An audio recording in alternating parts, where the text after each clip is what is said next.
યહોવાનો આભાર માનો, તેના નામને વિનંતી કરો, લોકોમાં તેના કૃત્યો પ્રસિદ્ધ કરો, તેની આગળ ગાઓ, તેના સ્તોત્ર ગાતા તેના સર્વ આશ્ચર્યકારક કામોનું મનન કરો. યહોવાને શોધનારના હૃદયો આનંદ પામો. આમેન. આપણે પ્રાર્થના કરીએ. અતિ ઉચ્ચ અને ઉન્નત રાજ્યાસન પર બિરાજમાન અમારા અતિ ગૌરવી ઈશ્વર પિતા, આજના સુંદર દિવસની ભેટને માટે પ્રભુ તમારો આભાર માનીએ છીએ.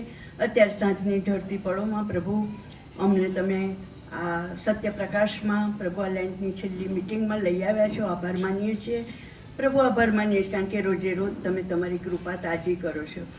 સર્વને તમે સહી સલામત અહીંયા લઈ આવ્યા. અમારા પાળક સાહેબો, અમારા પાસ્ટેટ કમિટીના સભ્યો, અમારા નાણામંત્રી પ્રમુખ બહેન અને સર્વને પ્રભુ તમે સહી સલામત અહીંયા લઈ આવ્યા. અને અમારા એમ વાઇફના જુવાન દીકરા દીકરીઓને પણ તમે લઈ આવ્યા. અને આજની આ મિટિંગને અમે તમારા હાથમાં સોંપીએ છીએ. અમારું ગાવું બજાવવું, અમારી વચનોનું મનન કરવું અને સર્વ વાતો અમે તમારા હાથમાં સોંપીએ. તમે સહાય કરો, તમે કૃપા કરો, તમારી હાજરીથી અમને ભરી દો.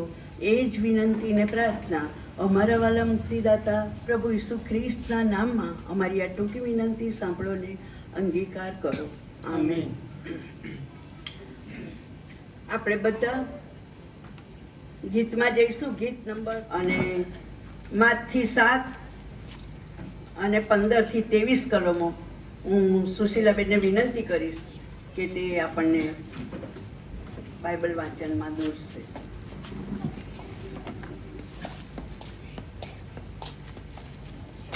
બાઇબલ વાંચીએ આપણે. માર્થીની લખેલી સુવાર્તા, તેનો 7મો અધ્યાય 15 થી 23, પાન નંબર 7. જે જૂઠા ઉપદેશકો ઘેટાને વેસે તમારી પાસે આવે છે, પણ માહે ફાડી ખાનારા વરુના જેવા છે. તેઓ સંબંધી સાવધાન રહો. તેઓના ફળથી તમે તેઓને ઓળખશો. શું લોકો કાંટાના ઝાડ પરથી દ્રાક્ષા અથવા ઊંટ કટારી પરથી અંજીરી તોડે છે? તેમજ હરેક સારું ઝાડ સારા ફળ આપે છે ને ખરાબ ઝાડ નઠારા ફળ આપે છે. સારું ઝાડ નઠારા ફળ આપી શકતું નથી ને ખરાબ ઝાડ સારા ફળ આપી શકતું નથી. હરેક ઝાડ જે સારું ફળ નથી આપતું તે કપાય છે ને અગ્નિમાં નંખાય છે. એ માટે તેઓના ફળથી તમે તેઓને ઓળખશો. જેઓ મને પ્રભુ પ્રભુ કહે છે તેઓ સર્વ આકાશના રાજ્યમાં બેસશે, એમ તો નહીં, પણ જેઓ મારા આકાશમાંના બાપની ઈચ્છા પ્રમાણે કરે છે તેઓ જ બેસશે. તે દહાડે ઘણા મને કહેશે કે પ્રભુ પ્રભુ, શું અમે તારે નામે પ્રબોધ કર્યો નથી, અને તારે નામે ભૂતોને કાઢ્યા નથી, અને તારે નામે ઘણા પરાક્રમી કર્યા નથી? ત્યારે હું તેઓને સાપ કહીશ, મેં તમને કદી પણ ઓળખ્યા નહીં. ઓ ભૂંડું કરનારાઓ, તમે મારી પાસેથી દૂર જાઓ. પ્રભુ તેના વાંચેલા વાચનને આશીર્વાદ કરે. આમેન. Thank you. સ્તુતિ આરાધનામાં દોરશે.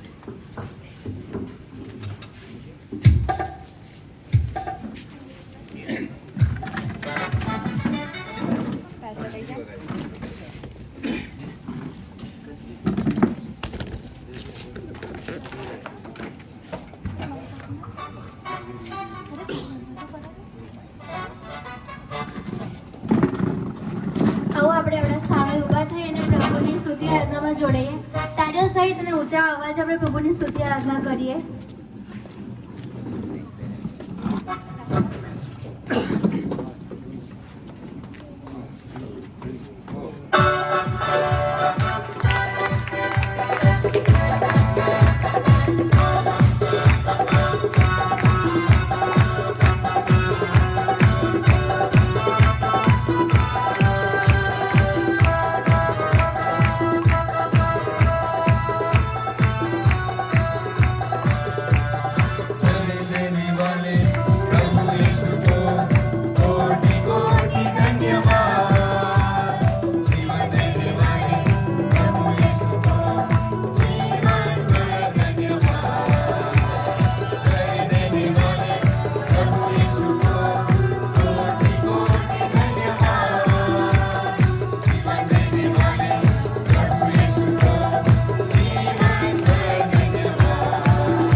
આવો આપણી આંખોને થોડી વાર માટે બંધ કરીએ અને પ્રાર્થના ગીતમાં જોડાઈએ. અને એ ગીતમાં આપણે એ વસ્તુ યાદ કરીએ કે પ્રભુએ આપણા માટે જે લોહી વેવડાવ્યું છે ક્રૂસ ઉપર, એમના કોખમાં જે ભાલો મારીને એમના કોખમાંથી જે બ્લડ નીકળ્યું છે, એ બ્લડને યાદ કરીએ કે એ બ્લડ આપણા પાપ માફ કરવાને માટે પ્રભુ ઈસુએ વેવડાવ્યું છે. શું આપણે આપણા પાપ કરવાનું આપણે બંધ નથી કરી શકતા? આપણે પ્રભુ ઈસુનું લોહી યાદ કરીને આપણા પાપ કબૂલ કરીએ પ્રભુની સામે અને એ પાપોની આપણે માફી માંગીએ. જાણતા અજાણતા ઘણા પાપ આપણે કરી બેસ્યા છે. આપણે પ્રભુની સામે આપણે પાપ કબૂલ કરીએ અને આજે પ્રભુની સામે કબૂલ કરીએ કે એ પાપ અમે ફરી નહીં કરીએ. આપણે પ્રભુની સાથે પ્રોમિસ કરીએ કે અમે એ પાપ ફરી નહીં કરીએ. અને આપણે ગીતમાં જોડે તેરા લહુ બડા કિંમતી હૈ.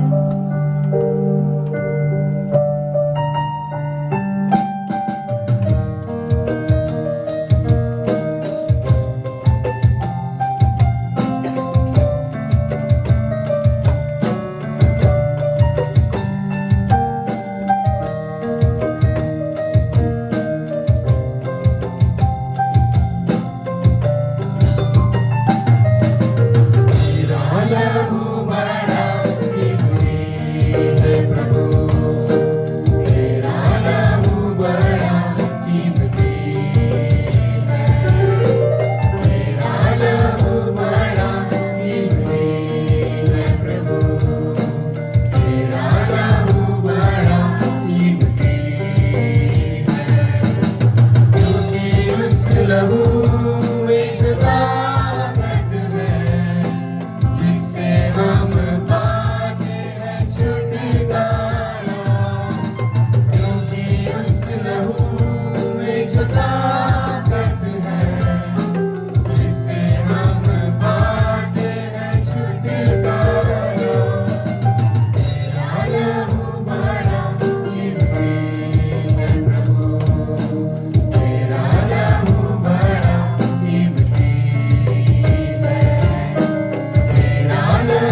નથી પરમેશ્વર પિતા. એના બદલામાં અમે કશું જ તમને નથી આપી શકતા. અમે જેટલું આપીએ એટલું ઓછું પડે પરમેશ્વર પિતા. પરમેશ્વર પિતા, આ મારું જીવન બી તમારી જ દેન છે. તમે રોજ અમને ઉગતો સૂરજ બતાવો છો પરમેશ્વર. એથી મોટો આશીર્વાદ અમે શું ગણી શકીએ પરમેશ્વર પિતા. તમે અમારી માટે તમારા માથા પર કાંટાનો મુંગટ પહેર્યો, કોડાનો માર ખાધો પરમેશ્વર પિતા, ખાલી અમારા પાપોને માટે પરમેશ્વર પિતા. એ પાપ અમે એટલા કરી બેસ્યા છે કે એથી વધારે દુઃખ તો પરમેશ્વર તમારે સહન કરવું પડ્યું છે. તો પરમેશ્વર પિતા, આગળનું જીવન પરમેશ્વર પિતા અમે તમારા જ પ્રતાપે જીવીએ. તમે જે ઈચ્છો છો અમારા જીવનમાં અમે કરીએ પરમેશ્વર પિતા, એ ઈચ્છાઓ અમે તમારી પૂરી કરીએ. તમે અમારી માટે જે ગોલ્સ રાખ્યા, જે પ્લાન રાખ્યા છે પરમેશ્વર પિતા, એ પ્લાન અમે એ માર્ગમાં અમે ચાલે પરમેશ્વર પિતા. પરમેશ્વર પિતા, અમે અમારા જીવનમાં શું કરીએ, અમારે બહુ બધા પ્રશ્નો છે પરમેશ્વર, ઘણી બધી મુશ્કેલીઓ છે, ઘણા બધા પરિશ્રમો છે, પણ પરમેશ્વર પિતા અમને એટલો ભરોસો છે કે અમે તમારો હાથ પકડીને ચાલીશું તે બધા પરીક્ષણોથી અમે બહાર નીકળીશું પરમેશ્વર પિતા. અને પરમેશ્વર પિતા, એ પરીક્ષામાંથી બહાર નીકળવાના માટે અમે તમારો સાથ માંગીએ છીએ. તમે અમારી સાથે અમારો હાથ પકડીને ચાલો. એક પરીક્ષણમાં પરમેશ્વર પિતા અમે પાર ઉતરીએ. અને પરમેશ્વર પિતા, અમે શૈતાનને કહે કે તું આગળ જા, કેમ કે પરમેશ્વર અમારી સાથે છે. અને પરમેશ્વર પિતા, અમે તમારા જ પ્રતાપે તમારા જ માર્ગમાં આગળ વધીએ એવું તમારી પાસે માંગીએ છીએ પરમેશ્વર પિતા. આજના સેવકને અમે તમારા હાથમાં સોંપીએ છીએ. તેમના મુખમાંથી પરમેશ્વર તમે અમારી સાથે વાત કરો.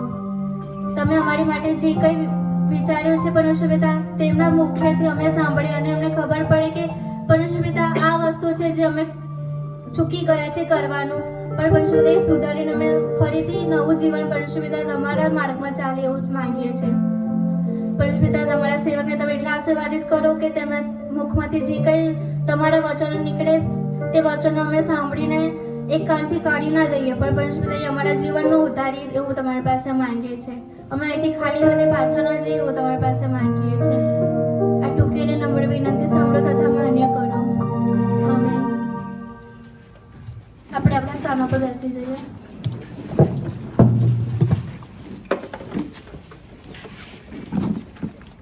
સાયમન બ્રિનર સાહેબ આપણને વચનમાં લઈ જશે.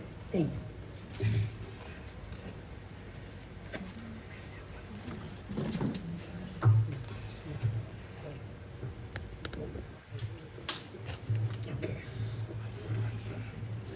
પ્રભુનો હું પુષ્કળ આભાર માનું છું કે 2025ની લેન્ટની નડિયાદ મેથોડિસ્ટ ચર્ચ દ્વારા જે મિટિંગોનું આયોજન કરવામાં આવ્યું અને એ મિટિંગની શરૂઆત થઈ અને પ્રભુની અનહદ કૃપા થકી આજે એ મિટિંગ છેલ્લી મિટિંગ આપણી મંડળીની અને શુક્રવારે એ ડિસ્ટ્રિક્ટની મિટિંગ આપણા ચર્ચમાં થશે. પરંતુ આ સમયે આપણે ખરેખર પ્રભુનો આભાર માનીએ કે આ બધી મિટિંગોમાં પ્રભુએ આપણી પુષ્કળ સહાય કરી અને બધા જ કારભારી ભાઈ બહેનોના માટે પણ હું આભાર માનું છું કે તેમણે બહુ જ ઉમળકાથી ઉત્સાહથી અને લોકોને જે ઉત્તેજન આપ્યું ને લોકોને આ મિટિંગોના સંદર્ભમાં આવવાના માટે અને સાથે સાથે આત્મજાગૃતિનું દાન એકઠું કરવાની અને અન્ય જવાબદારીઓમાં કારભારી ભાઈ બહેનોએ બધાએ જે સારું ટીમ વર્ક કર્યું, નાણાં સમિતિના પ્રમુખ સાહેબની સાથે રહીને અને મંડળીની અંદર જે વાત હું જોઈ રહ્યો છું મારી આંખોથી તે કે મંડળી એ બધા સાથે મળીને બહુ જ અદ્ભુત કામ કરે છે.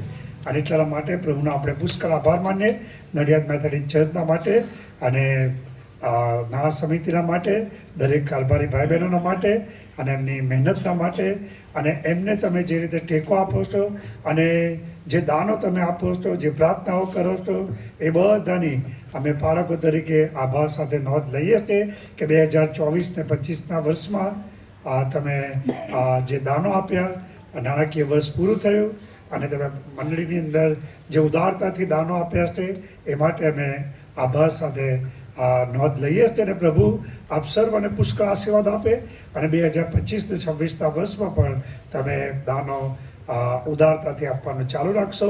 તમારા દાનનો સારો વહીવટ થાય છે. મંડળીના જુદા જુદા પ્રવૃત્તિઓ છે, કાર્યક્રમો છે, પ્રોજેક્ટો છે અને ઘણી બધી આપણે સોશિયલ વર્ક પણ કરીએ છીએ, મેડિકલ વર્ક પણ કરીએ છીએ અને એટલે એ નાણાંનો દુરુપયોગ તો સહેજ પણ થતો નથી, સારો ઉપયોગ થાય છે. માટે હું પ્રભુનો આભાર માનું છું. સાથે સાથે પ્રભુનો આભાર માનું છું આપણા પાળક સાહેબના માટે કે આ જે બધી મિટિંગોમાં મોટાભાગે પાળક સાહેબે એ મિટિંગોમાં હાજર રહીને પ્રભુના વચનો આપ્યા છે. એટલા માટે રેવરેન્ડ ડેવિડ ખ્રિસ્તી સાહેબનો પુષ્કળ આભાર એમની સેવાઓના માટે, અને બધા કારભારીઓની સાથે નાણાં સમિતિની સાથે રહીને એમણે જે સંકલન કર્યું એના માટે હું પુષ્કળ આભાર માનું છું. અને અત્યારે આ છેલ્લી મિટિંગમાં એને હું ખાસ નોંધ લઉં છું. સાહેબ thank you, God bless you. એક જોરદાર તાળી પાડે પાળક સાહેબના માટે. જો બાઇબલમાં એવું લખ્યું છે કે આત્મા તત્પર છે પણ દેહ અબળ છે. એટલે મારી ઈચ્છા તો બધી જગ્યાએ જવાની થાય છે, પરંતુ આ પરિસ્થિતિ એવી છે કે હું જઈ શક્યો નથી. પણ પ્રભુનો આભાર માનું છું કે કારભારી ભાઈ બહેનો અને પાળક સાહેબ સાથે પણ નાણાં સમિતિના પ્રમુખની સાથે રહીને બહુ સરસ એમણે મિટિંગો કરી. મને બહુ સંતોષ છે. દરરોજ મિટિંગનો રિપોર્ટ સવારે પાળક સાહેબ મને આપતા હતા અને કહેતા હતા કે મિટિંગમાં શું થયું, કેવી રીતે લોકો આવ્યા અને કેવી રીતે ગીતો આરાધના અને લોકો કેવી રીતે ભાગ લેતા હતા. એ રિપોર્ટ જાણીને મને પુષ્કળ આનંદ થયો. આ મારા માટે નવો અનુભવ છે.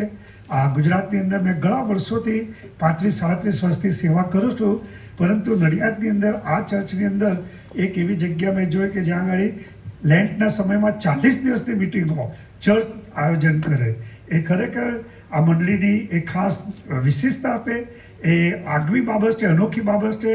સામાન્ય રીતે આવી મિટિંગો સ્થાનિક મંડળીમાં 40 દિવસની બહુ જ થોડી મંડળીમાં થતી હશે, પણ મેં જેટલી જગ્યાએ વડોદરામાં સેવા કરી ત્યાં 40 દિવસની મિટિંગો તો થતી નહોતી. ડિસ્ટ્રિક્ટની મિટિંગો થાય છે, પણ મંડળી સ્થાનિક મંડળીએ આજે મિટિંગોનું આયોજન કર્યું એ માટે પ્રભુનો આભાર માનું છું. અને આપ સર્વ પ્રભુના વચનો પર પુષ્કળ પ્રેમ કરો છો અને પ્રભુનું વચન સાંભળવાના માટે આવો છો. પરંતુ એ પહેલાં જે મહત્ત્વની બાબત છે તે આપણા મંડળીના જુવાન ભાઈ બહેનોના માટે, દીકરા દીકરીઓને આપણે ઈસ્ટરના દિવસે એમને માટે સારી રજૂઆતો કરીશું. પણ આપણે પ્રભુનો આભાર માનીએ એ બધા જુવાન દીકરા દીકરીઓ સ્કૂલમાં કોલેજમાં છે, અભ્યાસ કરે છે, નોકરી કરે છે, અથવા તો એ બધા બીજી છે. આમ તેમ ભણનાર જુવાનો નથી. આ જુવાનો આપણે ગુજરાતીમાં કહે ને શું, એવા છોકરાઓ નથી. આ છોકરાઓ મંડળીની અંદર ખરેખર એફવાયફની અંદર જબરજસ્ત મિટિંગો કરે, બાઇબલ અભ્યાસ કરે, પ્રભુની આરાધના કરે અને પ્રેક્ટિસ કરે. અને આપણને આ 40 બધી જ મિટિંગોમાં એમણે ભાગ લીધો છે.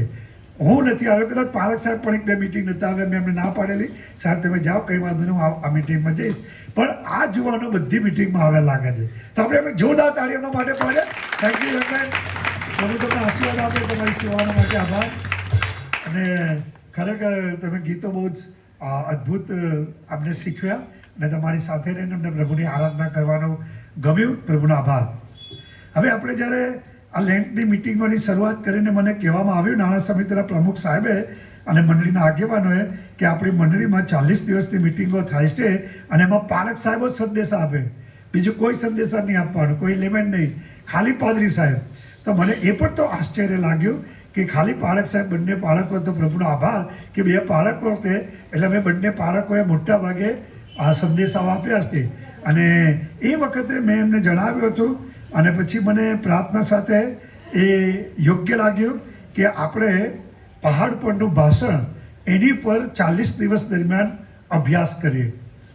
અને ગિરી પ્રવચન એ પ્રભુ ઈસુ ખ્રિસ્તનું જે છે એના વિશે સામાન્ય રીતે બધી જગ્યાએ સંદેશા આપ્યા છે, વિષયો ઉપર આપણે બોધ આપવામાં આવ્યો છે. અને આજે આપણે બહુ જ મહત્ત્વના વિષય ઉપર અભ્યાસ કરીશું જે પ્રભુ ઈસુ ખ્રિસ્ત પોતે કહ્યું. 7મો અધ્યાય 15મી કલમ, જૂઠા ઉપદેશકો. એની વાત પ્રભુ ઈસુ ખ્રિસ્તે કરી. હવે પ્રભુ ઈસુ ખ્રિસ્તે એના શિષ્યોને આ પહાડ પરના ભાષણની અંદર એકાએક એવો વિષય પ્રભુ ઈસુ ખ્રિસ્તે એમને શિક્ષણ આપ્યું, જૂઠા ઉપદેશકો. અને જૂઠા ઉપદેશકો એના સંદર્ભની અંદર આપણને પવિત્ર શાસ્ત્રમાંથી આપણે અભ્યાસ કરવો જોઈએ.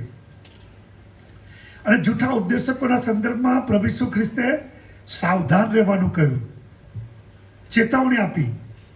આપણે અસાવધ ના રહેવું જોઈએ. આપણે એને હલકામાં ના લેવું જોઈએ. જ્યારે પ્રભુ ઈસુ ખ્રિસ્તે કહ્યું જૂઠા ઉપદેશકો, એનો અર્થ કે જૂઠા ઉપદેશકો છે. જૂઠા ઉપદેશકો છે એ પ્રભુ ઈસુ ખ્રિસ્તે આપણે આગળ વાત કરી છે. અને પ્રભુ ઈસુ ખ્રિસ્તે જૂઠા ઉપદેશકોના સંદર્ભની અંદર એમને ઉઘાડા પાડ્યા, એમને ખુલ્લા જાહેર કર્યા. પરંતુ જ્યારે આ આપણે વાંચીએ છીએ ત્યારે પ્રભુ ઈસુ ખ્રિસ્તે જૂઠા ઉપદેશકોની યાદી આપી નથી. પ્રભુ ઈસુ ખ્રિસ્તે જૂઠા ઉપદેશકો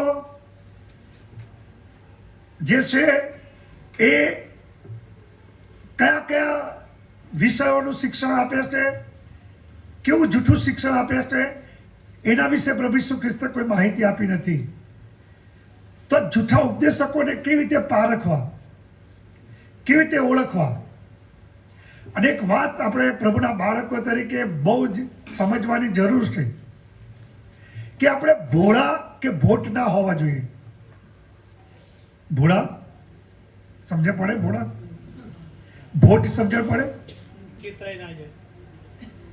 છેતરાઈ ના જાય, આપણને કોઈ મૂર્ખ બનાવી ના જાય, આપણને કોઈ છેતરી ના લે. એટલા માટે હું તમને એક બાબત પવિત્ર શાસ્ત્રમાં પ્રભુ ઈસુ ખ્રિસ્તે એ બહુ સ્પષ્ટ કહ્યું છે શિષ્યોને ઉદ્દેશીને કે તમારે સાલસ અથવા તો તમારે ભોળા કે નિર્દોષ એટલા બધા રહેવાનું નથી કે જેથી કરીને તમને લોકો છેતરી જાય અને તમે જૂઠા શિક્ષણનો ભોગ બનો. અને એ જૂઠા શિક્ષણનો ભોગ જ્યારે તમે બનો છો તો એ જે જૂઠું શિક્ષણ છે, એ જૂઠું શિક્ષણ એ તમને નાશના માર્ગમાં લઈ જાય છે. એ પહોળો માર્ગ છે, એ પહોળું બારણું છે. અને પ્રભુ ઈસુ ખ્રિસ્તે ગઈકાલે હું તમને શિક્ષણ આપતા કહેતો હતો કે જે ઈસુ ખ્રિસ્તે સાંકડો માર્ગની વાત કરી અને પહોળા ચોડા માર્ગની વાત કરી, તો આ જે જૂઠું શિક્ષણ ને જૂઠા શિક્ષકો છે, જૂઠા ઉપદેશકો, જૂઠા બોધકો એ જે છે એ તમને નાશના માર્ગે લઈ જાય છે. કદાચ તમને એની સમજણ નહીં પડે, તમે એને ગંભીરતાથી નહીં લો, તમને એવું લાગશે કે આ બધા ઈસુ ખ્રિસ્તના નામમાં આપણા ઘરે આવે છે, ઈસુ ખ્રિસ્તના નામને માટે એ લોકો પ્રાર્થના કરે છે, ઈસુ ખ્રિસ્તના નામનો તો ઉપદેશ કરે છે, ઈસુ ખ્રિસ્તનું નામ તો જાહેર કરે છે. અને એ લોકો તમને એવું લાગે કે આપણામાંના જ છે, આપણા જ છે, આપણા જેવા જ છે, આપણે જેવું માનીએ છીએ એવું જે માને છે, આપણે જે શિક્ષણ આપે છે તેવું શિક્ષણ આપે છે. એ લોકો પ્રભુના વચનો બહુ જ અદ્ભુત સમજાવે છે.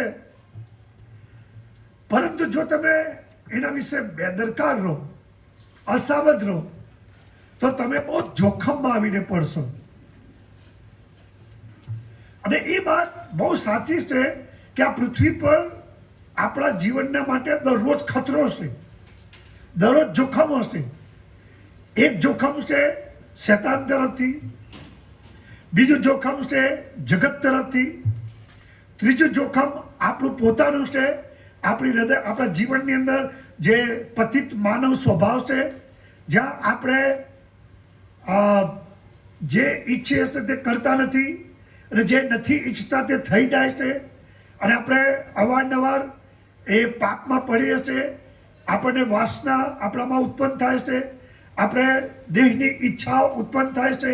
એ દેહની ઈચ્છા એ તો છે જ જોખમો, પણ સૌથી વધારે ખતરનાક જોખમ જેને આપણે જોખમ ગણતા નથી, જેને આપણે ખતરો ગણતા નથી. શૈતાનને તો આપણે ખતરો ગણીએ છીએ, જગતને તો આપણે ખતરો ગણીએ છીએ, પાપી સ્વભાવને તો આપણે ખતરો ગણીએ છીએ, પણ આપણે જૂઠા ઉપદેશકોને કદી ખતરા તરીકે લીધા નથી. અને એટલાના માટે આપણે જૂઠા ઉપદેશકોને ખતરા તરીકે, જોખમ તરીકે લીધા નથી. માટે આપણે સરળતાથી તેના ભોગ બનીએ છીએ, સરળતાથી છેતરાઈ જઈએ, સરળતાથી ગેરમાર્ગે જતા રહીએ, સરળતાથી જે વિશ્વાસ આપણને એકવાર આપવામાં આવ્યો એ વિશ્વાસને આપણે ધીમે ધીમે મૂકીને એક નવા વિશ્વાસની અંદર આપણે જતા રહીએ. એટલા માટે એ બહુ જરૂરી છે કે આપણે આ જે જૂઠા ઉપદેશકોની પ્રભુ ઈસુ ખ્રિસ્તે વાત કરી એના વિશે આપણે જાણવું જોઈએ, સમજવું જોઈએ, પ્રભુના વચનના આધારે શીખવું જોઈએ. અને પ્રભુ ઈસુ ખ્રિસ્તે જે બીજી અઘરી વાત કરી તે હું તમને સમજાવું કે આ જે જૂઠા ઉપદેશકો છે એ કયા વેશમાં આવે છે? કયા વેશમાં આવે છે? સાના? ઘેટાના વેશમાં. હવે તમે વિચાર કરો, આપણને બધાને પ્રભુનું વચન શું કહે છે? આપણે તેના ચારાના ઘેટા હશે, આપણે તેના ઘેટા હશે. આ જે જૂઠા ઉપદેશકો આવે છે ઘેટાનો સ્વરૂપ ધારણ કરીને, ઘેટાનો પોશાક પહેરીને, ઘેટાના સ્વરૂપમાં આવે છે. હવે આપણી એક સમજ છે. ઓકે, તમને પૂછું પ્રશ્ન, તમે જવાબ આપશો? તમે જે લોકપ્રિય સમજ, સામાન્ય સમજ લોકોમાં કેવી છે તમે મને કહેશો તો મને આનંદ થશે કે આપણે શેતાનના સંદર્ભની અંદર વિચાર કરીએ તો તમે શેતાનના વિશે તમારી સમજ શું છે? શેતાનના માટે તમે કયા પ્રકારનું ચિત્ર તમારી આગળ આવે છે? તમે કયું દ્રશ્ય તમારી આગળ આવે? તમે શેતાનનું વર્ણન કરવાનું હોય તો તમે શેતાનને કેવી રીતે તમે વર્ણન કરો? હા, શેતાનને તમે કેવી રીતે વર્ણન કરો? બોલો, બોલવાની છૂટ. હે? બે શિંગડા વાળો. Very good, very good. બે શિંગડા વાળા. પછી કાળો કાળો અંધકારથી ભરપૂર શેતાન. પછી સૌથી સારું લાગે ફાડીખાના જેવો હોય, સિંહ જેવો, ગાજના સિંહ જેવો બાઇબલ કહે છે. અથવા તો બાઇબલની અંદર ઉપમા આપી છે ધૂર્ત સાપ, કનિંગ, કપટ. કપટ કરીને તમારી પાસે આવે, કપટી માણસ, ધૂર્ત, છેતરનારો, ગેરમાર્ગે દોડનારો. આપણે એવું માનીએ છીએ. પણ ધારો કે તમને કોઈક વ્યક્તિ એવું કહે કે શેતાન એ અજવાળાનો દૂત છે, તો તમે માનો? આવો ચાલો. પાઉલ પ્રેરિતે શેતાનની ઓળખ આપી છે, જ્યાં આપણે મોટી થાપ ખાઈ જઈએ છીએ. અને આપણને એ સ્વરૂપમાં જો શેતાન આવે તો આપણને બહુ મુશ્કેલ પડે એને ઓળખવાની. મારી સાથે બીજો કરંથી 11મો અધ્યાય, બીજો કરંથી 11મો અધ્યાય હું તમને વાંચી સંભળાવું. ઓકે ઓકે ઓકે, જો સાંભળો. બીજો કરંથી 11મો અધ્યાય, અને એમાં પાઉલ પ્રેરિતે બહુ જ અદ્ભુત વાત કરી. કેમ કે એવા માણસો જૂઠા પ્રેરિતો, કેવા પ્રેરિતો? જૂઠા પ્રેરિતો. અત્યારે મંડળીઓમાં ઘણા બધા વ્યક્તિઓ પોતાની જાતને પ્રેરિતો કહે છે. અમે એપોજલ્સ છીએ. ઘણા લોકો પોતાની જાતને પ્રબોધકો કહે છે, અમે પ્રોફેટ્સ છીએ. અને પાઉલના જમાનાની અંદર પણ એવો દાવો કરનાર ઘણા બધા લોકો હતા. પાઉલ કહે છે કેમ કે, અને એમાં કંઈ એ કહે છે કેમ કે એવા માણસો જૂઠા પ્રેરિતો છે. કેવા માણસો? જેઓ કપટથી કામ કરનારા, ખ્રિસ્તના પ્રેરિતોનો વેશ ધારણ કરે, પ્રેરિતોના પોશાકમાં આવે, પ્રેરિતોના જેવા લાગે, પ્રેરિતોનો વેશ ધારણ કરે, અને આપણને પ્રેરિતો જેવા જ લાગે, અને આપણે ભોટ રહીએ. જો આપણે ભોળા રહીએ, અને વિશેષ કરીને ધાર્મિક બાબતોમાં લોકો ભોળા છે, લોકો ભોટ છે, કે જેથી કરીને ધાર્મિક બાબતોની અંદર તમારી લાગણીઓના સંદર્ભની અંદર લોકો તમને મૂર્ખ બનાવી જાય, લોકો તમને છેતરી જાય, અને તમને એ આવા વેશમાં આવે.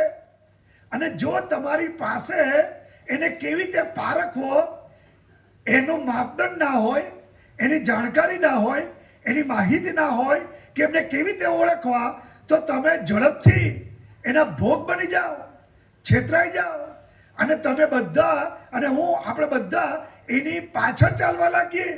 અને પાઉલ ભાઈ શું કહે છે? વાંચીએ કેમ કે એવા માણસો, જૂઠા પ્રેરિતો, કપટથી કામ કરનારા, ખ્રિસ્તના પ્રેરિતોનો વેશ ધરનારા છે. અને આમાં કંઈ આશ્ચર્ય નથી, કેમ કે શેતાન પોતે પ્રકાશના દૂતનો વેશ લે છે. બોલો, તમે શું કરશો?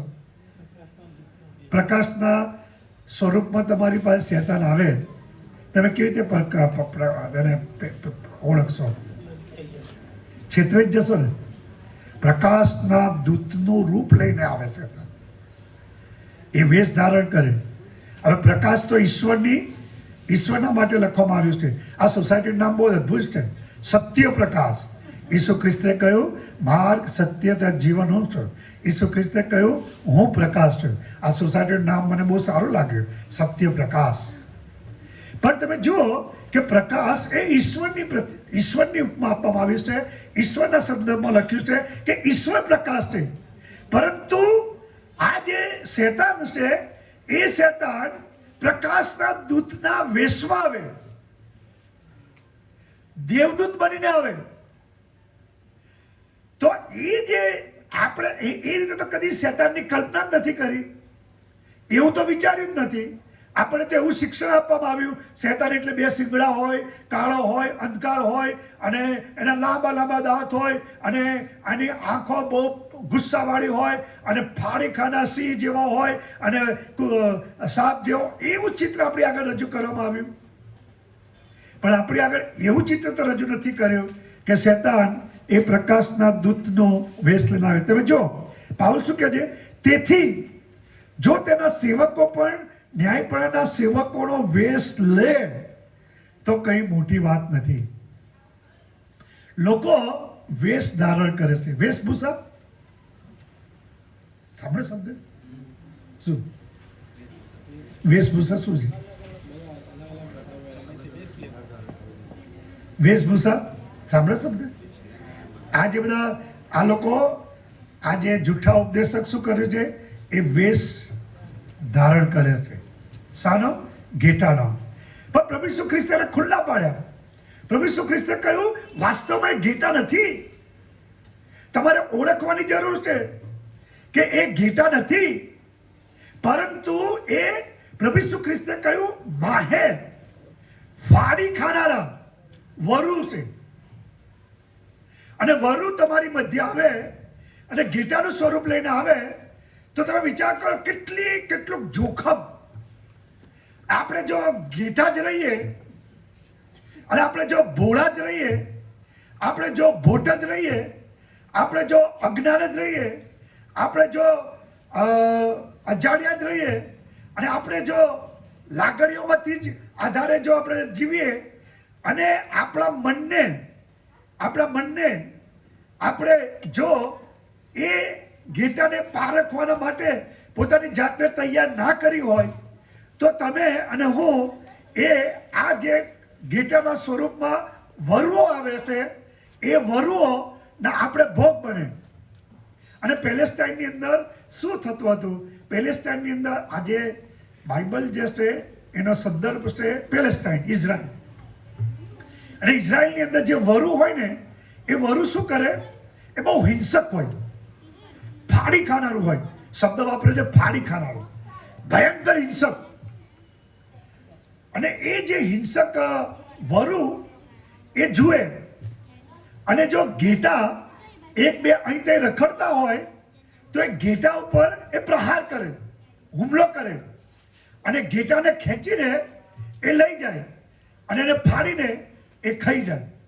એ વરુનું ચિહ્ન છે, એ ઘાતક છે, એ હિંસક છે, એ હત્યા કરનાર છે, એ તમને અંદરથી નાશ કરનાર છે, તમને અંદરથી ખલાસ કરે.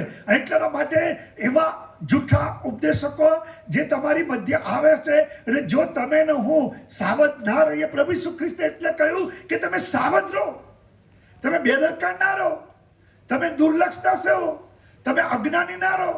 તમારે આ જે જૂઠા ઉપદેશકો છે, એ જૂઠા ઉપદેશકોને તમારે પારખવાના છે. અને પ્રભુ ઈસુ ખ્રિસ્તે એ માટે ચેતવણી આપી છે. પણ પ્રભુ ઈસુ ખ્રિસ્તે કોઈ જૂઠા ઉપદેશકની યાદી આપી નથી. યાદી આપી હોત તો આપણે સમજી જાય કે આટલા આટલા વ્યક્તિઓ જૂઠા ઉપદેશક. અથવા પ્રભુ ઈસુ ખ્રિસ્તે કહ્યું હોત કે ભાઈ જૂઠા ઉપદેશકો આટલા આટલા હશે, આ વ્યક્તિ આવું કરે એટલે જૂઠો ઉપદેશક, આ પ્રમાણે કરે એટલે જૂઠો ઉપદેશક, આ કરે એટલે જૂઠો ઉપદેશક. પ્રભુ ઈસુ ખ્રિસ્તે એ આપણા પર છોડ્યું છે કેવી રીતે પારખવા, એ આપણે સમજવાની જરૂર છે. જૂઠા ઉપદેશકને કેવી રીતે પારખવા, એને કેવી રીતે ઓળખવા. હવે આ જૂઠા ઉપદેશકો જે છે, એ જે જૂઠા ઉપદેશકો એક મોટો વિષય છે, અને તમને ઘણા કલાકો સુધી એના ઉપર શિક્ષણ આપું, પણ હું એ બધું વાત નહીં કરું, પણ તમને કેટલીક બાબતો વાત જણાવું. જુઓ, કદાચ તમારા ત્યાં આગળ યહોવાના સાક્ષીઓ આવે યહોવાના સાક્ષીઓ સફેદ કપડાં પહેરીને આવે અને તમને આવીને બાઇબલની જ વાત કરે, અને તમને કહે કે ચલો બાઇબલ ખોલો, એટલે તમે બાઇબલ ખોલો. તમને પછી ધીમે ધીમે બાઇબલની વાત કરે, અને પછી તમને બાઇબલમાંથી સમજાવે કે પ્રભુ ઈસુ ખ્રિસ્ત એ દેવ નથી, પ્રભુ ઈસુ ખ્રિસ્ત એ પુત્ર છે, યહોવા એકમાત્ર દેવ છે, અને તમને જાત જાતની વાતો કરે, અને તમને સારું પણ લાગે. એમની ભાષા બહુ સારી હોય, સમજાવવાની ભાષા સરળ હોય, બોલવાની છટા હોય, રજૂઆતો તાર્કિક હોય, બૌદ્ધિક તમને રીતે સમજાવે. અને જો તમે ભોટ રહો અને તમે ભોળા થો, તો તમે યહોવાના સાક્ષીમાં એ તમે જોડાવાના માટે તમને સહેજ પણ તકલીફ ના પડે. તમે મેથોડિસ્ટ મંડળીનો ત્યાગ કરીને ધીમે ધીમે યહોવાના સાક્ષીની તરફ તમે જતા રહો. બીજી એક વાત, અત્યારે જૂઠા ઉપદેશકો પુષ્કળ છે. હું તમને સમજાવું તમને. જો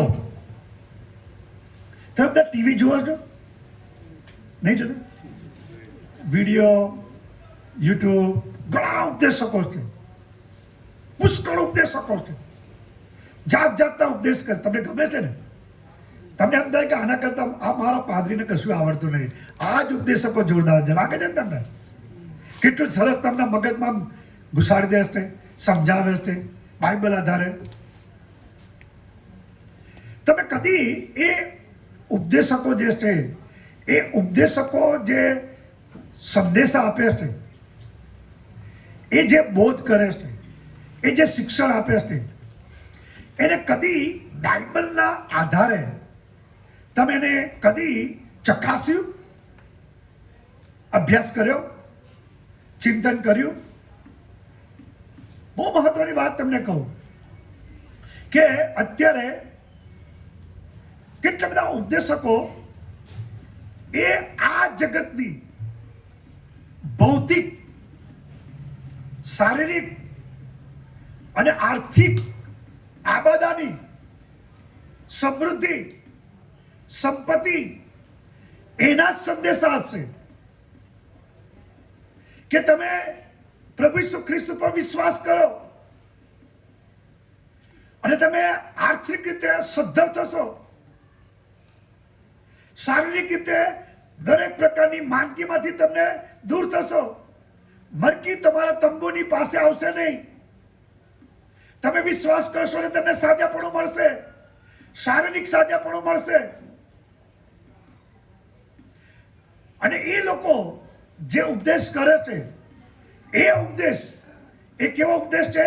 હેલ્થ, વેલ્થ એન્ડ પ્રોસ્પેરિટી, એટલે તંદુરસ્તી. આપણને ગમે? કોને આમાં ના ગમે? ચલો હું તમને કહું કે કોને આને તંદુરસ્તીનો વિષય પણ સંદેશો આપું અને તમને ગમે નહીં? બધાને ગમે, સારું લાગે.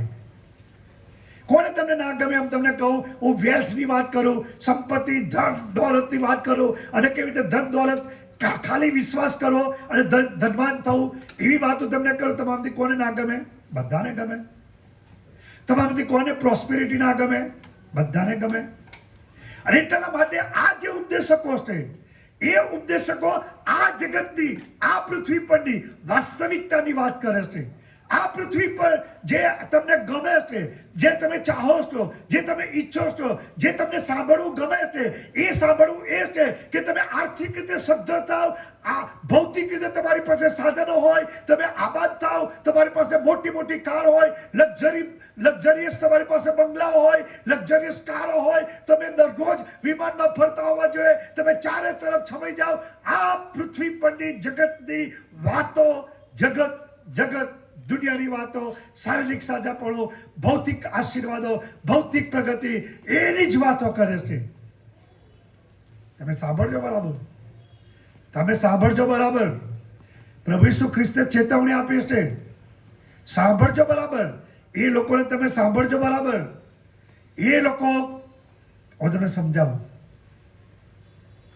કે એ જે લોકો છે એ ઈસુ ખ્રિસ્તના નામ જ પર સંદેશ આપે છે, ઈસુ ખ્રિસ્તના નામમાં ઉપદેશ કરે છે, ઈસુ ખ્રિસ્તના નામમાં ચમત્કારોની વાતો કરે છે. ઓકે, તમને મારી સાથે બોલો. મારી પાસે સમય બહુ થોડો છે અને મારે જલ્દી પૂરું પણ કરી દેવું છે. 24મો અધ્યાય મારી સાથે ખોલો. માથે સુવાર્તા 24મો અધ્યાય 21મી કલમ. બધી બહુ કલમો તમને કઢાવું પરંતુ સમય નથી. પણ જો 11મી કલમ. અને જૂઠા પ્રબોધકો ઘણા ઉઠશે ને ઘણાને ભૂલાવશે. પછી તમે આગળ વાંચશો તો એવું લખ્યું છે એ મોટા મોટા ચમત્કારો કરશે, અદ્ભુત ને આશ્ચર્યજનક કામો કરશે. અને એ આપણા માટે ખતરો છે, જોખમ એનું છે. કારણ કે આપણને અદ્ભુત ને આશ્ચર્યજનક કામોથી આપણે પ્રભાવિત થઈ જઈએ છીએ, આપણે એમની પાછળ ચાલવા લાગીએ છીએ, આપણને એમ લાગે છે કે આ બરાબર છે. પણ તમે ધ્યાનથી સાંભળજો, એ લોકો છે, આ જૂઠા ઉપદેશકો એ છે કે જે લોકો કદી પાપના વિશે, પાપની ગંભીરતા વિશે, પાપ કેટલું ભયંકર છે અને પાપના સંદર્ભની અંદર એ લોકોને કદી સંદેશા નહીં હોય. અને પાપના સંદર્ભમાં એ લોકો તમને એટલું જ કહેશે એ ભૂલ છે, એ ખામી છે, એ ત્રુટિ છે, એ નબળાઈ છે. પાપને કદી પાપ તરીકે તેઓ નહીં જુએ. એ કદી અનંતકાળની વાતો નહીં કરે, એ કદી સ્વર્ગની વાતો નહીં કરે. એ લોકો આ પૃથ્વી પરની વાસ્તવિકતા અને જગતની વાતો જ કરશે. એ કદી વધસ્તવની વાત નહીં કરે.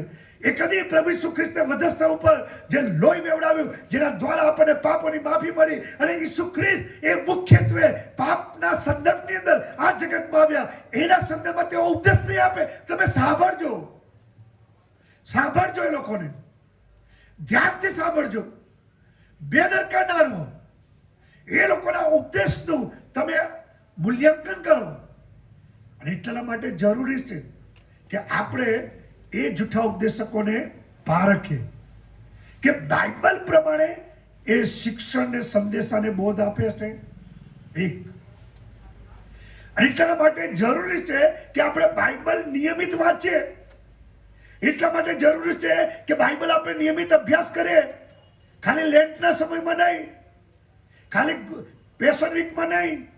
જે વ્યક્તિ બાઇબલના સંદર્ભની અંદર નિયમિત વાંચે છે, અભ્યાસ કરે છે, ચિંતન કરે છે, એ વ્યક્તિ જે ઉપદેશક છે એ ઉપદેશક જૂઠો છે કે સાચો ઉપદેશક છે, સાચો પાળક છે કે જૂઠો પાળક છે.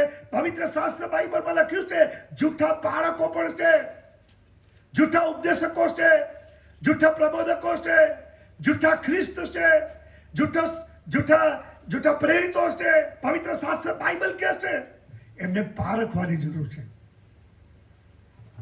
એક બે વાત કરીને બંધ કરીશ. ઓકે, કારણ કે જો મારી સાથે ખોલો 1 યોહાન 4થા અધ્યાયની અંદર શું લખ્યું છે? વાંચો, ધ્યાનથી સાંભળજો. વાલાઓ, દરેક આત્મા ઉપર વિશ્વાસ ન રાખો,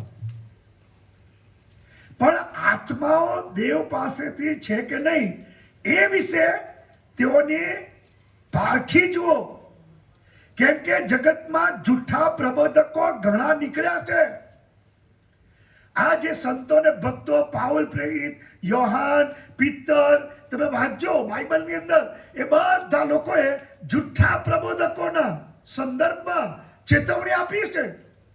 મંડળીમાં જ, પ્રભુના લોકોની મધ્યે જ, ખ્રિસ્તી વર્તુળોમાં જ. પણ એ લોકો ઘેટાના રૂપમાં વરુ, ફાડીખાના વરુ જેવા છે, પણ આપણે એમને ઓળખી શકતા નથી. એ આપણી ભૂલ છે.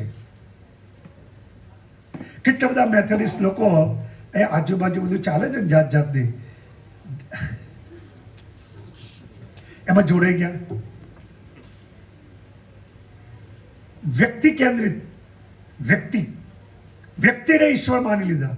આ વ્યક્તિ દ્વારા પવિત્ર આત્માનું કામ થાય છે, આ વ્યક્તિ પવિત્ર આત્માથી ભરપૂર છે, આ વ્યક્તિ દ્વારા ચમત્કાર થાય છે, એવી આભાસી છાપ ઉત્પન્ન કરે. અને પછી તમે ખેંચાઈ જાઓ. અને કેટલા ખેંચાઈ ગયા ખ્રિસ્તી લોકો, કેટલા બધા જોડાઈ ગયા, કેટલા બધા લોકો મેથોડિસ્ટ મંડળી છોડી દીધી મારા આવ્યા પહેલા. અને બધા મેથોડિસ્ટ હતા. કેમ?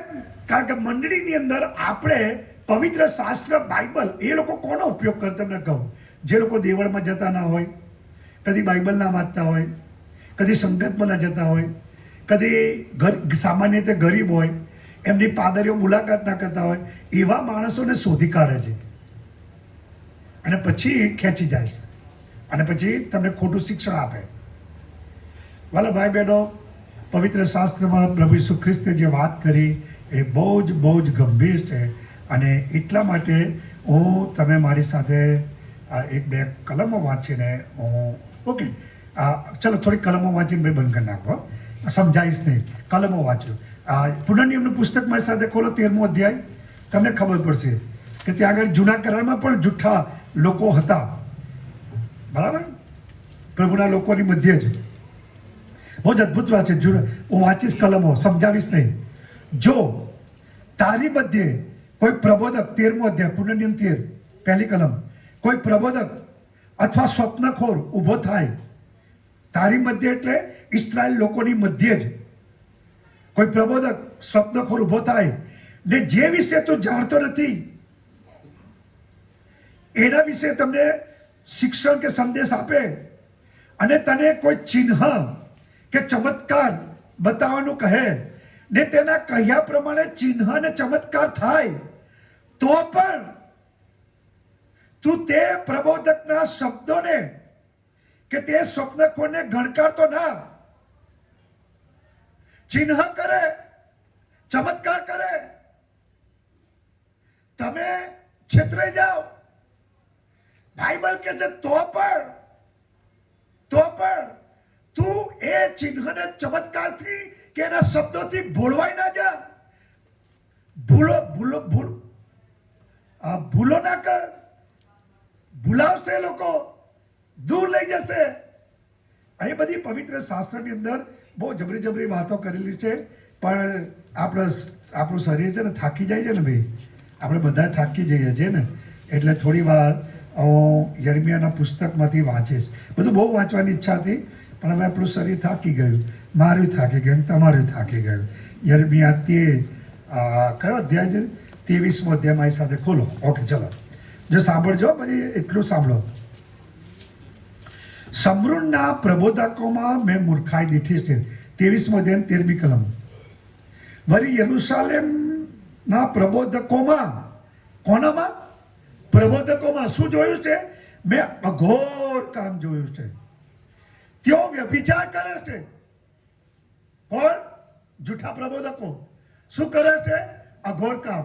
શું કરે છે? તેઓ વ્યભિચાર કરે છે તથા અસત્ય માર્ગે ચાલે છે ને દુષ્ટોના હાથને મજબૂત કરે છે.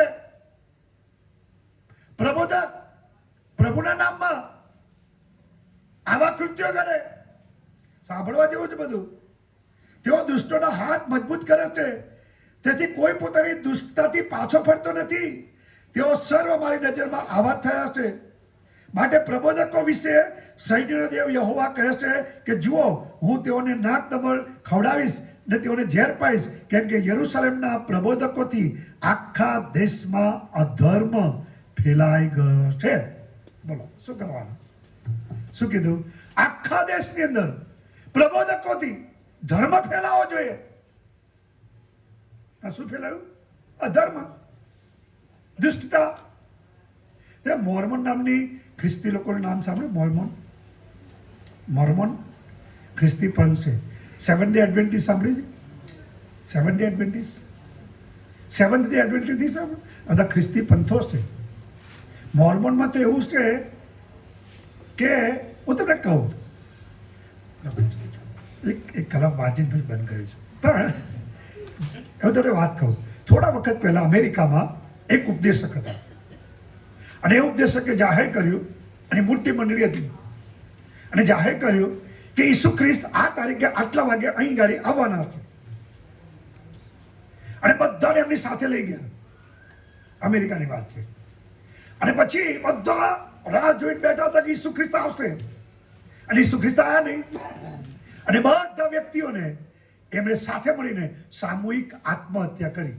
બોલો, ઈસુ ખ્રિસ્તના નામમાં આવા ઉપદેશકો છે કે હમણાં ઈસુ ખ્રિસ્ત આવશે, તમને સમજાવશે કે ઈસુ ખ્રિસ્ત આવે છે, આવતીકાલે, આવતા અઠવાડિયે, આવતા મહિને, આવતા વર્ષે આવશે. જૂઠા ઉપદેશકો ઘણી બધી મારે કહેવું છે, પણ એવું નહીં કહું. અને યર્મિયા 14:14 વાંચીને હું બંધ કરી બેસી જઈશ. ખરેખર બેસી જઈશ, ચિંતા ના કરતા. હા, તમે લોકો 14:14 ચલો સાંભળો. હા, અને યહોવા મને કહ્યું, પ્રબોધકો મારે નામે અસત્ય પ્રબોધ કરે છે, મેં તેઓને મોકલ્યા નથી.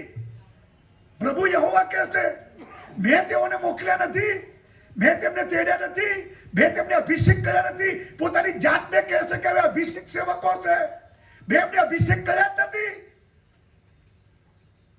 એ અભિષેક છે જ નહીં, પણ પોતે જાહેર કરે છે, બીજાઓ જે દ્વારા જાહેર કરાવે છે કે અભિષેક સેવક છે. પ્રભુ કહે છે, મેં તેઓને મોકલ્યા નથી, મેં તેઓને અભિષેક કર્યા નથી, મેં તેઓને જંગળ્યા નથી, મેં તેઓને ઓળખ્યા નથી, હું તેઓને જાણતો નથી. પણ છતાં એ લોકો તમારી મધ્ય આવે છે, તમને પ્રબોધ કર્યો છે. શું લખ્યું છે? મેં તેઓને મોકલ્યા નથી, ને તેઓને આજ્ઞા આપી નથી, ને હું તેઓની સાથે બોલ્યો પણ નથી. મેં એમની સાથે વાત પણ નથી કરી. મેં એમને મારી ઈચ્છા પણ પ્રગટ કરી નથી. મેં મારું સૌદર્શન પ્રગટ કર્યું નથી. આ લોકો કેવા છે સાંભળો. હું તેઓની સાથે બોલ્યો નથી. તેઓ ખોટું સૌદર્શન, ખોટા શકુન, નિરર્થક વાત અને પોતાના હૃદયનું કપટ તમને પ્રબોધ તરીકે કહે છે. બોલો, છેતરી જશો ને તમે? એ છેતરી જાઓ. પ્રબોધક છે, યહોવાના નામમાં બોલે છે, પણ પ્રભુ શું કહે છે કે મેં તેમને મોકલ્યા નથી. માટે મારી એક વિનંતી છે કે તમે ભલે દૂર દૂરના વિસ્તારમાં રહો છો, પણ તમે અઠવાડિયામાં એકવાર સંગત કરો, બાઇબલ અભ્યાસ કરો, બાઇબલ જાણો, બાઇબલ વાંચો, બાઇબલના આધારે તપાસ કરો કે સાયમન બેનાર્ડ જે સંદેશા આપે છે એ સંદેશા બાઇબલને અનુરૂપ છે, બાઇબલ આધારિત છે, કે પછી મનની કલ્પનાઓ અને વિચારો પ્રગટ કરે છે. માટે વાલાઓ, પ્રભુ ઈસુ ખ્રિસ્તે કહ્યું કે જૂઠા ઉપદેશકો જેઓ ઘેટાના સ્વરૂપમાં માહે પાણી ખાનાર વરુ જેવા છે, સાવધાન રહો, મંડળી સાથે જોડાયેલા રહો, પ્રભુના સંતોને ભક્તોને જે સંદેશા આપે તે સાંભળો, ખ્રિસ્તી વિશ્વાસમાં મજબૂત થાઓ, વ્યક્તિગત બાઇબલ વાંચન કરો, વ્યક્તિગત બાઇબલનો અભ્યાસ કરો, જ્યાં આગળ બાઇબલ અભ્યાસની સંગત થાય છે ત્યાં જાઓ, શિક્ષણ જે આપે છે તેને લખો, પોતે અભ્યાસ કરીને પ્રશ્નો થાય તો પાદરી પાસે આવો, અને પ્રભુના વચનના આધારે એ જે આપણી મધ્યે જે જૂઠા શિક્ષકો, ઉપદેશકો જેઓ પોતાની જાતને અભિષેક સેવકો કહે છે, કેવડાવે છે, એનાથી સાવધ રહો.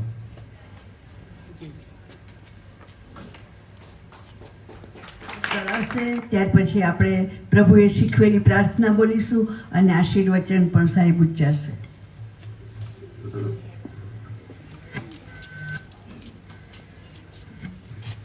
પ્રાર્થના કરીએ.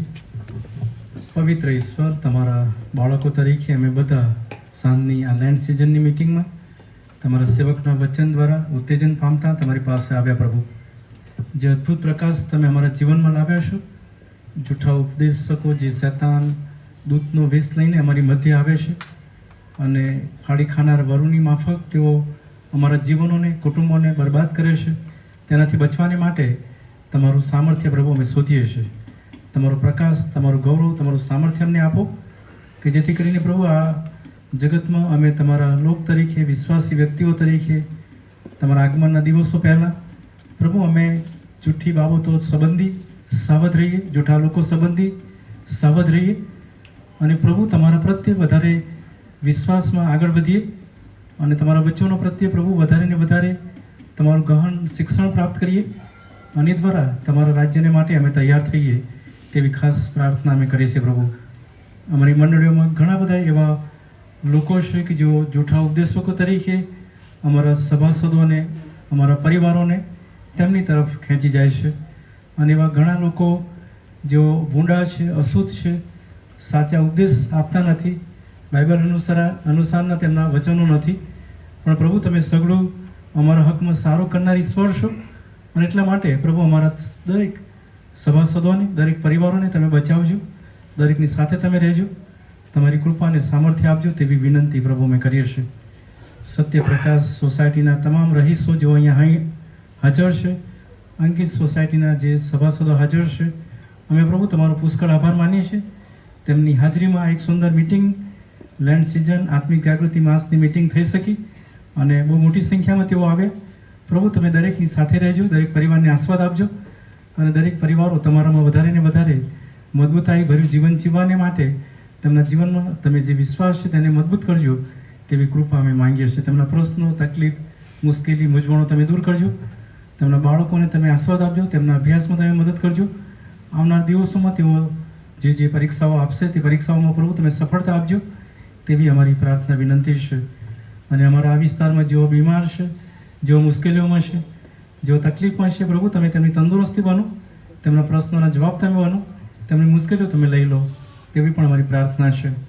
પાછલા દિવસોમાં જો કોઈ આ વિસ્તારમાંથી જો કોઈ પરિવારમાં મરણ પ્રવેશ્યું છે તો પ્રભુ તમે એ પરિવારોને પ્રભુ તમે દિલાસો, બળ ને હિંમત આપજો અને તમારા આશીર્વાદોથી વેષ્ટિત કરજો તેવી પણ અમારી પ્રાર્થના વિનંતી છે.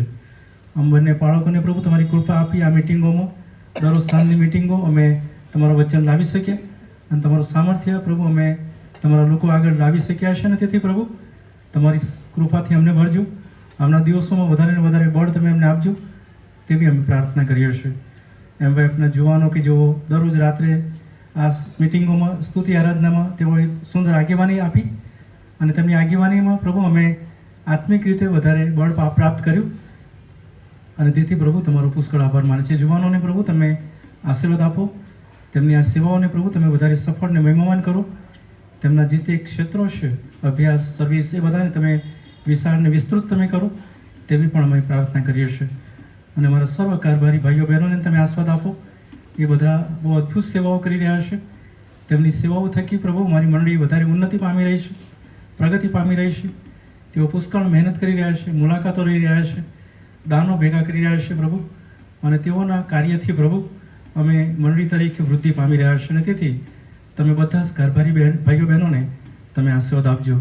આ વિસ્તારના કારભારીને માટે પણ અમારી પ્રાર્થના છે પ્રભુ તમારી કૃપા અને તમારું સામર્થ્ય ઉષાબેનને આપજો, તેમની સેવાઓને આપજો, તમારામાં વધારે વૃદ્ધિ, વિકાસ તમે બનજો તેવી અમારી પ્રાર્થના છે.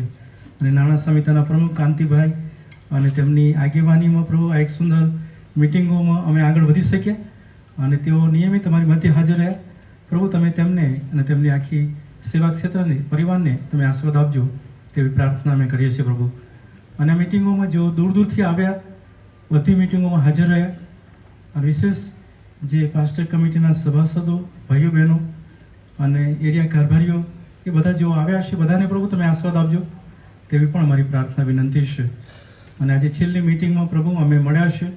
અત્યાર સુધીની તમામ મિટિંગોમાં તમારી કૃપા અમે જોઈ અને આજે પણ તમે તમારી કૃપા અમને આપી તમારા વચન દ્વારા અને સ્તુતિ આરાધના દ્વારા તમારો મહિમા અમે કરી શક્યા અને તેથી અમે તમારો પુષ્કળ આભાર માનતા અમે સૌ તમારા હાથોમાં સોંપાઈએ છીએ.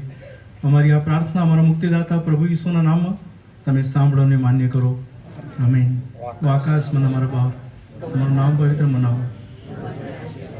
જેમ આકાશમાં તેમ પૃથ્વી પર તમારી ઈચ્છા પૂરી થાવ. દિવસની અમારી રોટલી આજ અમને આપો.